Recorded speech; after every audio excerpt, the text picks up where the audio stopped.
All right, so people, welcome again to the coaches desk. We have, could you introduce yourselves again for the audience? Sanford Caravan. Sanford Carbin. He's a video analyst for the Reggae Boys, and I've just caught up with him here at the Courtyard Hotel after the game, just to ask him a few things. I don't think he can say much because he has, stuff to do. But how do you get involved with the Reggae Boys? I was actually involved with the Reggae Girls first, since 2016. So my first trip was to Honduras with the under 20s, and I've been with the girls.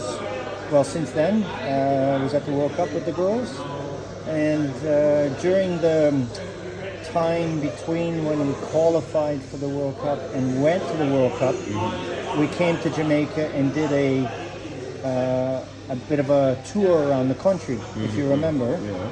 And during one of those stops, I happened to meet Coach Tappa at one of the functions, and spent some time. He was asking me what I do, and I was asking him what areas that he needs help in, and we started a dialogue back in, that would be early 2019, and we had went to a few training sessions, and he came and watched us train with the girls. And Right. so he was asking a lot of questions, and then COVID hit. We all got shut down, and then earlier this year, I would say it was probably February, March, he reached out and asked if I could do a report for when the team went to Japan, and created a bit of a report for him. And he used a lot of the information to present to the team prior to the game against Serbia. And from there, he just said, look, we want you more involved. And he invited me down to the Gold Cup. I spent the preliminaries with them at the Gold Cup. I had to go back to my full-time role. He asked me to join him for the qualifiers, so I've been here since. So you have been here since the qualifiers and not Gold Cup? Since the Gold Cup. I was at the Gold Cup too. There's this photo floating around. I'm not certain if you have seen it. Have you seen the photo with the circle of the players? Correct. All right. What sort of thing that you'd have gathered from a photo like that? Well, I don't know who took the photo and who circled it, but I believe it was sent out of context. Okay. I've received even the same photo from some Jamaican friends of mine in Toronto, where I live. Right. And they all are under the impression that the goal that we conceded came from that photo. Right, but that's incorrect. It is very incorrect. Right. That happened a few minutes before, and if you go back and look at the game, the reason why players end up in that, and that happens more times in a game than you'd think, it's what happens when you get into a sort of a bit of an emergency situation with defending. Right. You could have the ball, and then all of a sudden you turn it over, and players are unbalanced, and then they're trying to work themselves back into getting into a balanced, organized shape. Right. So, if you recall many years ago, there'll be a picture of 10 players circling Maradona. Right. So you go back, I think it might have been the Dutch team at the time. Sometimes you're ball centered, Right. and I didn't really take much from it. I didn't even show it to anybody, because if you look at it carefully, wherever the ball is, we have pressure on the ball, and the player is in no position to cross the ball from where it was. So it's just a picture that was taken out of context, and I don't pay it no mind, to be honest with you. All right, glad you cleared that up. But we have been conceding goals late in the game. We have been conceding goals from crosses, and we have not been putting in a lot of crosses on the offensive end. Could you elaborate a little bit on that? Well, yes, we conceded 4 goals from crosses, but if you look at a couple of them a couple of them were late in the game. So tired minds, tired legs, a couple away from home.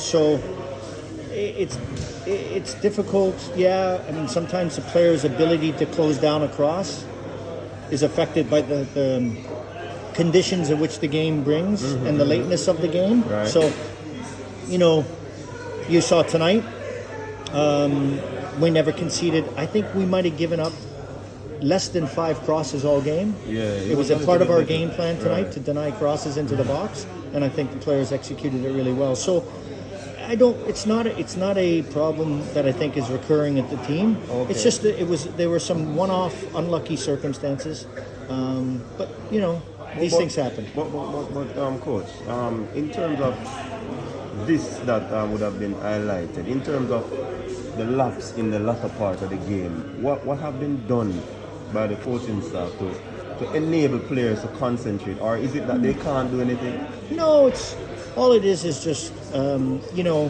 putting reminders in players' heads that it's a 90-minute game, and you got to stay switched on as long as possible. It's not it really isn't a technical issue or a tactical issue. It's really just staying focused, and every player everywhere in the world has moments where they get out of sync or they get out of focus, and it's really just instead of having a lot of them, the key is to reduce the amount of times you kind of maybe get switched off. Okay. And especially in the last parts of the game where everything is magnified, you have to do your best to try to stay switched on right till the end.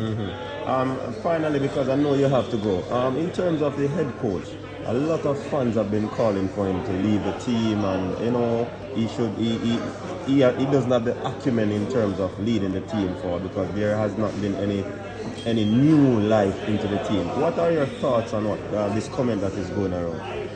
Well, I mean, you probably I haven't been with the team long enough, but in my mind, he's the perfect person for the job. Okay. People don't see a lot of the stuff that goes on behind the scenes. Right. He's a first-class coach. He's a first-class person. He treats the coaching staff. He gets everybody's opinion. He's a modern-day coach because he includes everybody in discussion. He's very, very knowledgeable. So he's more of a democratic leader rather than autocratic. Oh, but that's the modern day. You have to utilize all your resources. Right, it's just like any business. One person can't run the show. No, I have the utmost respect for the coach. I think he is the absolute right guy for this job, and not just during the qualifiers, but long term. He lives and breathes this team. He takes everything. He's very passionate about getting results and developing players. Let's not remember. This is not about winning games with Coach Tappa. It's about developing the game in the country at all levels. And for anyone out there that thinks he's not the right guy, I'm sorry, but I would disagree with you. Respectfully, he is, for me, the top guy for the job, and he's got a great staff around him. So, good times will happen. We just need to be patient. Okay, so in terms of the point that we would have received tonight, 2 points from 2 games.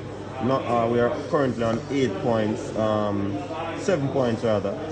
What are your thoughts on us really making this World Cup? Yeah, I mean, listen, there's still 6 games to go. We have, that's been our 3rd game at home. We still have half of those games are at home. So that's 9 points to be taken. And we've shown that we're resilient away from home. We've got a win. We've got 2 ties. So, I think there's a very, very good chance we'll be in there right at the end.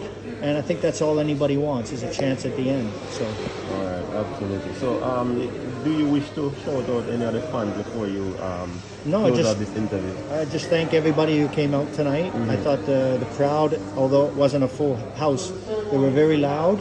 And most importantly, they supported the team, which is really, really good. So, thanks to everyone who came out and spent the time to support the team tonight. All right. Thank you, sir. You're welcome. It was Anytime. a pleasure talking to you. Yes. All the best. Yeah, man. Take care.